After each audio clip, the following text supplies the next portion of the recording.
국가인권위원회가 고 박원순 서울시장, 성희롱 등에 관한 직권조사 결과를 발표했습니다. 인권위 조사 결과를 무겁게 받아들입니다. 피해자와 가족들께 다시 한번 깊이 사과드립니다.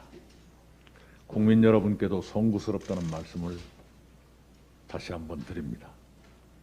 피해자께서 2차 피해 없이 일상을 회복하실 수 있도록 저희들 나름대로 최선을 다하겠습니다. 인권위원회가 서울시와 여성가족부 장관 등에 보낸 제도 개선 권고 역시 존중하겠습니다. 관계기관과 협력해 재발 방지책을 마련하겠습니다.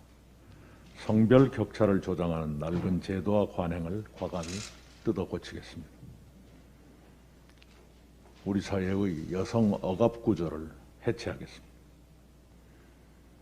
업무상 이력 등에 의한 성범죄가 다시는 발붙이지 못하도록 권력형 성범죄에 대해서는 관련법을 고쳐서라도 처벌을 강화하겠습니다.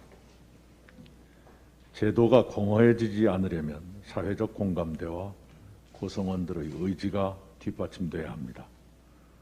성평등이 문화가 되고 일상이 될 때까지 민주당 전국여성위원회와 교육연수원을 중심으로 성평등 교육을 지속적으로 실시하겠습니다. 윤리감찰단과 윤리신고센터, 젠더폭력신고상담센터를 통해 당내 성비위 문제를 더욱 철저히 감시하고 차단하겠습니다. 우리의 지난해 경제성장과 올해 성장 전망이 잇따라 좋게 나와 우리에게 희망을 주고 있습니다. 한국은행 발표에 따르면 지난해 4분기 GDP 성장률이 전기 대비 1.1% 성장했습니다. 코로나 확산으로 어려움이 많았지만 2분기 연속 플러스 성장을 기록했습니다. 지난해 연간 성장률도 국내외 주요 기관들의 예측보다 높은 마이너스 1.0%로 나왔습니다. 역성장이긴 하지만 세계 10위권 내 선진국들이 마이너스 3.7%에서 마이너스 11.2%까지 큰 폭으로 역성장 한 점을 감안하면 우리는 상당히 선방했다고 말씀드려도 되겠습니다. 특히 어제 발표된 IMF의 2021년 세계 경제 전망 수정치에서 우리의 올해 성장률은 0.2%포인트 상향 조정된 3.1%로 전망됐습니다. 지난해와 올해 합산 성장률은 성장 전망이 공개된 선진 11개 나라 중 가장 높은 수준인 2.0%로 예측됐습니다. IMF는 우리의 경제 회복이 최고 수준이라고 칭찬했습니다. 블룸버그와 OECD도 지난해 한국 경제가 훌륭했다고 평가했습니다.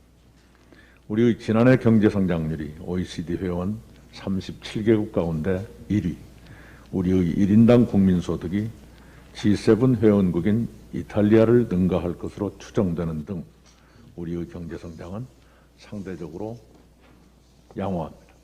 그런 여러 평가는 위기에 강한 우리의 저력을 다시 한번 확인해 주고 있습니다. 노동자와 기업인을 비롯한 국민 여러분이 함께 이루어 주신 성과입니다. 감사드립니다. 국민 여러분께서 희망과 자신감을 가지고 경제 회복에 함께 나서기를 바랍니다.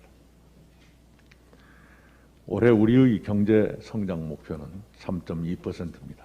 IMF의 전망과 비슷합니다.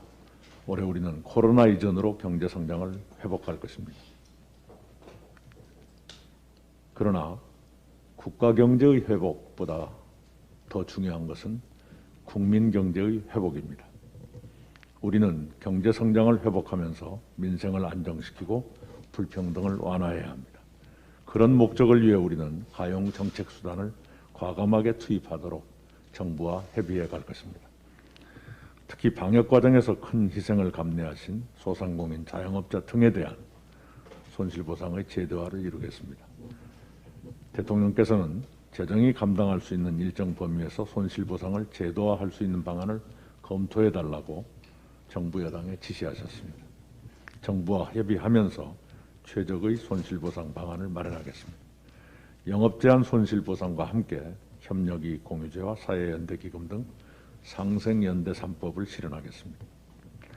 교육 불평등 확대를 저지하기 위해 제가 제안한 초등학교 저학년 등교 수업을 교육부가 수용한 것을 환영합니다.